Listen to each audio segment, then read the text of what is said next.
Bwana Yesu asifiwe. Wapendwa wote katika Kristo Yesu, na wasalimu wote kwa jina la Bwana wetu Yesu Kristo. Siku ya leo nimekuja, nataka tujifunze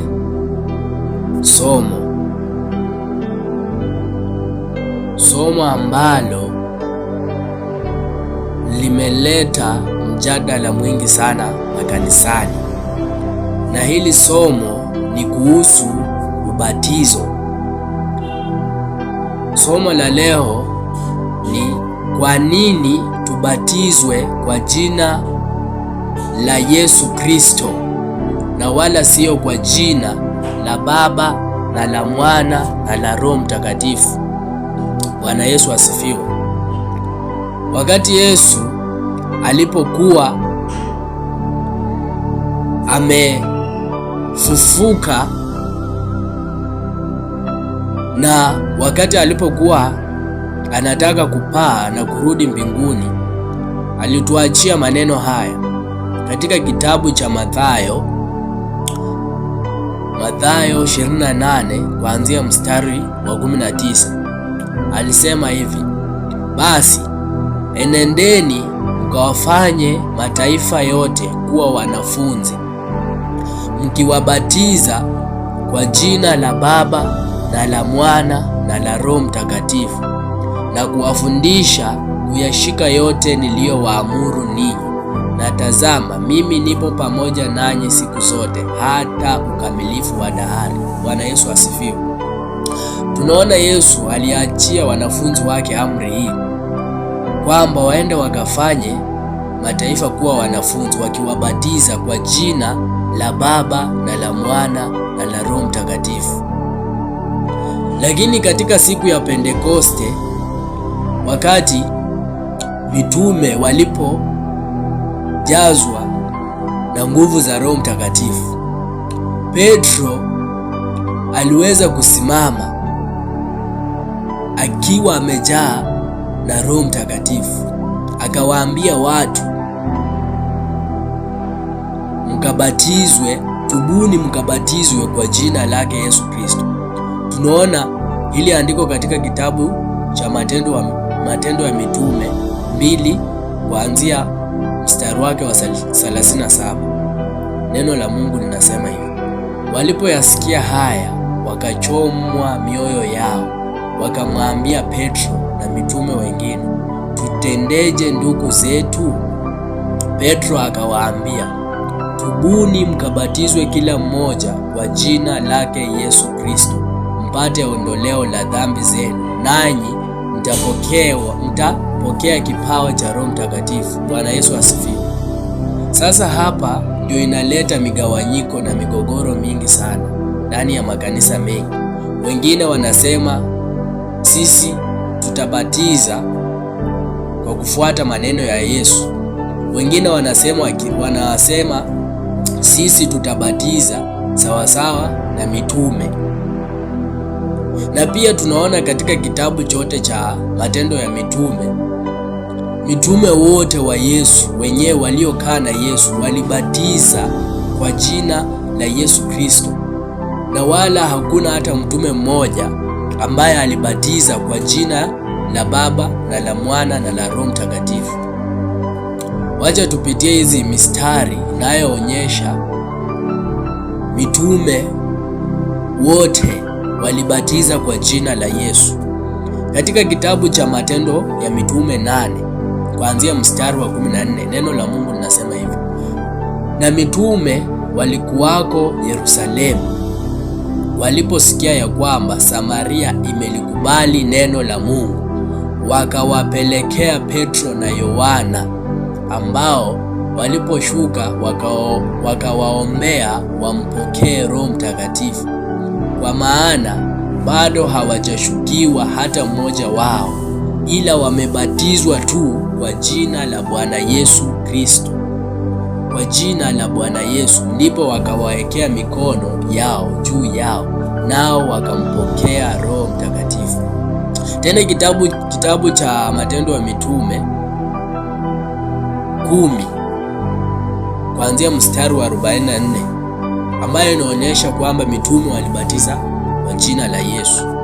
Ni nani awezaye kuzuia maji hawa wasibatizwe, wala watu waliopokea Roho Mtakatifu vilevile kama sisi? Akaamuru wabatizwe kwa jina lake Yesu Kristo. Ndipo wakamsihi azidi kukaa siku kadha wa kadha. Tena katika kitabu cha Matendo ya Mitume 19 tunaona pia Paulo ambaye hakutembea na Yesu, lakini yeye alifundishwa Injili na Yesu katika Roho. Tunaona katika kitabu cha Matendo ya Mitume Paulo pia yeye akiamuru watu wabatize kwa jina la Yesu. Kitabu cha Matendo ya Mitume 19:1. Ikawa Apolo alipokuwa Korintho, Paulo akisha kupita katikati ya nchi za juu akafika Efeso, akakutana na wanafunzi kadha wa kadha huko. Akawauliza, je, mlipokea Roho Mtakatifu mlipoamini? Wakamjibu, la, hata kusikia kwamba kuna Roho Mtakatifu hatukusikia. Akawauliza, basi mlibatizwa kwa ubatizo gani? Wakasema, kwa ubatizo wa Yohana. Paulo akasema, Yohana alibatiza kwa ubatizo wa toba, akiwaambia watu wamwamini yeye atakaye kuja nyuma yake, yaani Yesu. Waliposikia haya, wakabatizwa kwa jina la Bwana Yesu. Na Paulo alipokwisha kuweka mikono yake juu yao, Roho Mtakatifu akaja juu yao, wakaanza kunena kwa lugha na kutabiri. Bwana Yesu asifiwe. Tunaona katika kitabu hiki cha Matendo ya Mitume, mitume wote wa Bwana Yesu walibatiza kwa jina la Yesu Kristo. Sasa inatupasa tujiulize, je, mitume walienda kinyume na maagizo ya Yesu? Ndiyo ama hapana? Kwanza inafaa tuangalie maneno ya Yesu. Yesu alisema mkabatize kwa jina. Yesu alisema mkabatize kwa jina, hakusema kwa majina. Yani alisema kwa jina, yani jina moja na wala sio majina matatu. Pili, sasa inafaa tujiulize, jina la Baba ni lipi na jina la Mwana ni lipi na jina la Roho Mtakatifu ni lipi kwa mujibu wa neno la Mungu? Tunaanza na jina la Baba ni lipi. Katika kitabu cha Yohana mstari wa 5:43 tunasoma, mimi nimekuja kwa jina la Baba yangu, wala ninyi hamnipokei. Mwingine akija kwa jina lake mwenyewe mtampokea huyo. Tena katika kitabu hicho cha Yohana 10:25 Yesu akawajibu, naliwaambia, lakini ninyi hamsadiki. Kazi hizi ninazozifanya kwa jina la Baba yangu ndizo zinazonishuhudia. Bwana Yesu asifiwe. Tunaona Yesu Kristo mwenyewe akikiri ya kwamba yeye alikuja kwa jina la Baba, kwa jina la Baba yake. Yaani hilo jina alilopewa ni jina la Baba. Yaani tunaona kwamba jina Yesu ndilo jina halisi la Baba. Bwana Yesu asifiwe. Pili, tunaona jina la Mwana ni lipi. Tunafaa tujue jina la Mwana ni lipi. Tumejua ya kwamba jina la Baba ni Yesu. Sasa jina la Mwana ni lipi? Katika kitabu cha Mathayo,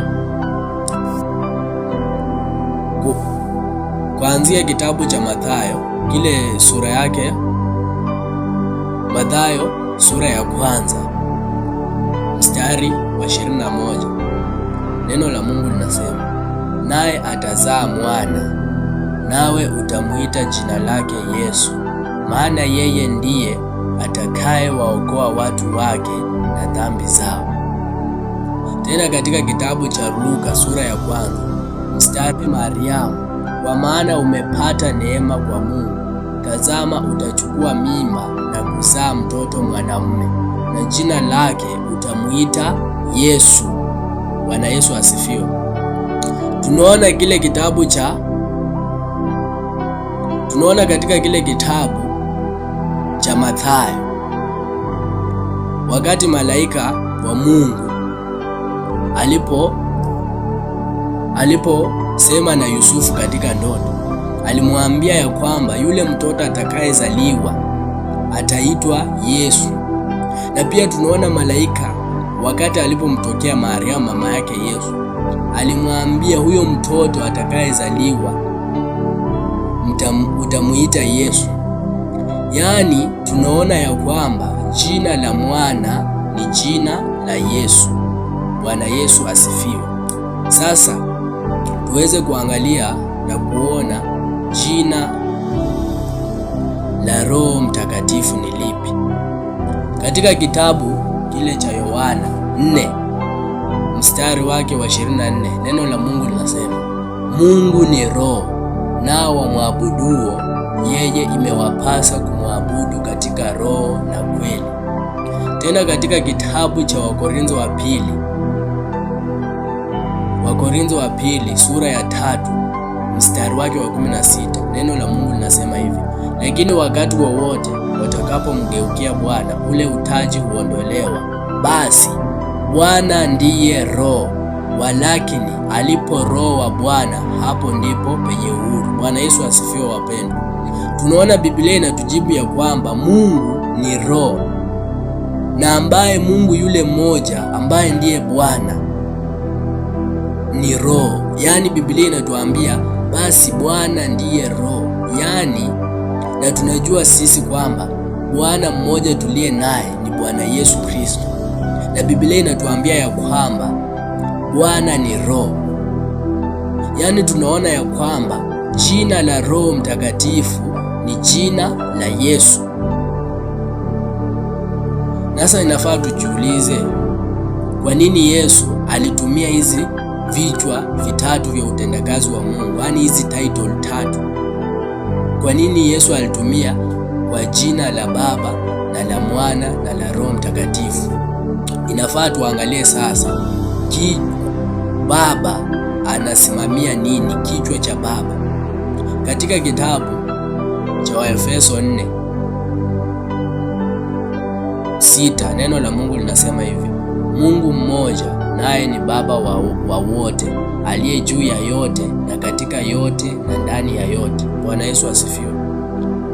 Biblia inatuambia ya kwamba Mungu ambaye ndiye Baba, Mungu ni Baba ambaye ni wa wote, aliye juu ya yote. Yaani Mungu ambaye ndiye Baba, yeye ndiye mwanzilishi wa yote, ambaye ndiye Baba wa vitu vyote na ambaye ako juu ya mambo yote. Yaani kichwa Baba ni kwa sababu Mungu ni Baba wetu sote. Alimuumba mwanadamu akafanyika mlezi, yaani Baba. Kila siku anatupa pumzi, anatupa afya, anatulinda, anatupa mvua kila siku. Yaani yeye ni Baba. Yeye ndiye mwanzilishi wetu, yeye ndiye aliyetupa pumzi. Mungu aliwaumba Adamu na Hawa, akawa mlezi kwao, akawa akiwatunza na kuwalea. Yaani alikuwa ni Baba na bado yeye ndiye Baba. Ndiyo maana huwa tunaomba tukisema, Baba yetu uliye mbinguni. Yaani Mungu ndiye Baba. Tuone sasa kichwa cha Mwana katika kitabu cha kuanzia Yohana sura ya 1 mstari wa 1, neno la Mungu linasema, mstari wa 1 na mstari wa 14, neno la Mungu linasema, hapo mwanzo kulikuwako neno, naye neno alikuwako kwa Mungu, naye neno alikuwa Mungu. Katika mstari wa 14 inasema, naye neno alifanyika mwili akakaa kwetu, nasi tukauona utukufu wake, utukufu kama wa mwana pekee atokaye kwa Baba, amejaa neema na kweli. Pia katika kitabu cha Wakolosai 1 kuanzia mstari wa 15, naye ni mfano wa Mungu asiyeonekana, mzaliwa wa kwanza wa viumbe vyote, kwa kuwa katika yeye vitu vyote viliumbwa, vilivyo mbinguni na vilivyo juu ya nchi, vinavyoonekana na visivyoonekana, ikiwa ni vitu vya enzi au usultani au enzi au mamlaka. Vitu vyote viliumbwa kwa njia yake na kwa ajili yake, naye amekuwako kabla ya vitu vyote, na vitu vyote hushikana katika yeye, naye ndiye kichwa cha mwili, yani cha kanisa. Naye ni mwanzo, ni mzaliwa wa kwanza katika wafu, ili kwamba awe mtangulizi katika yote. Kwa kuwa katika yeye ilipendeza utimilifu wote ukae, na kwa yeye kuvipatanisha vitu vyote na nafsi yake, akisha kufanya amani kwa damu ya msalaba wake. Kwa yeye ikiwa ni vitu vyote juu ya nchi au vilivyo mbinguni. Bwana Yesu asifiwe. Tunaona katika kitabu cha Yohana inasema, hapo mwanzo kulikuwako neno, na huyu neno alikuwa ni Mungu. Na katika mstari wa 14 inasema, neno alifanyika mwili akakaa kwetu, nasi tukauona utukufu wake, utukufu kama wa mwana pekee atokaye kwa Baba. Bwana Yesu asifiwe. Tunaamini katika umwana kwa sababu Mungu alifanyika mwili akakaa duniani, akachukua title ya mwana. Yaani huu mwana wa Mungu yeye ndiye mfano. Katika hii Wakolosai anasema, Wakolosai kwamba naye ni mfano wa Mungu asiyeonekana. Yaani huyu Kristo, huyu Mungu alichukua mwili akaonekana katika mwili, akawa mfano. Kristo akachukua akawa mfano, mwana akachukua akawa mfano wa Mungu asiyeonekana.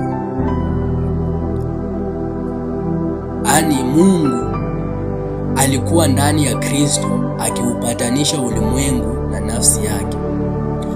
Tunaona katika kile kitabu cha Wakorintho wa pili sura ya 5 mstari wa 19. Yaani Mungu alikuwa ndani ya Kristo akiupatanisha ulimwengu na nafsi yake, asiwahesabie makosa yao, naye ametia ndani yetu neno la upatanisho. Yaani Mungu alikuwa ndani ya mwili. Mungu alichukua mwili akafanyika mwana, akiupatanisha ulimwengu na nafsi yake. Bwana Yesu asifiwe. Yaani Mungu, yaani Kristo ni sura yake Mungu. Katika kitabu cha Yohana 14 mstari, Yohana sura ya 14 mstari wa 8, tunaona wakati Filipo alikuwa anamuuliza Yesu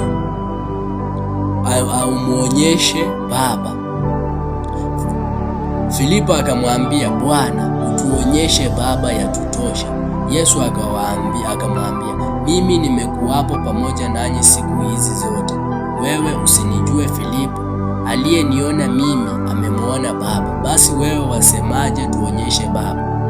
Tunaona Filipo, wanafunzi wa Yesu walikuwa wanamuuliza Yesu, unasema? Walikuwa wanamwambia Yesu aonyeshe Baba. Yesu anawaambia, ukiniona mimi mmemwona Baba. Yaani mkimwona Kristo mmemwona Mungu. Yaani Mungu ni Mungu asiyeonekana, lakini sasa anaonekana katika mwili. Yaani neno linatuambia utimilifu wote wa Mungu, utimilifu wote wa Mungu umekaa ndani ya mwili, ndani ya mwili wa Kristo. Yaani Mungu mzima amekaa ndani ya mwili, ndani ya Kristo Yesu. Bwana Yesu asifiwe. Tunaona kichwa cha Roho Mtakatifu. Kazi ya Roho Mtakatifu ni ipi? Katika kitabu cha Yohana sura ya 14 mstari wa 16, neno la Mungu linasema hivi: lakini huyo msaidizi, huyo Roho Mtakatifu ambaye Baba atampeleka kwa jina langu, atawafundisha yote na kuwakumbusha yote niliyowaambia. Bwana Yesu asifiwe. Tunaona kazi ya Roho Mtakatifu ni kutufundisha yote na kutukumbusha yote ambayo Yesu alitufundisha.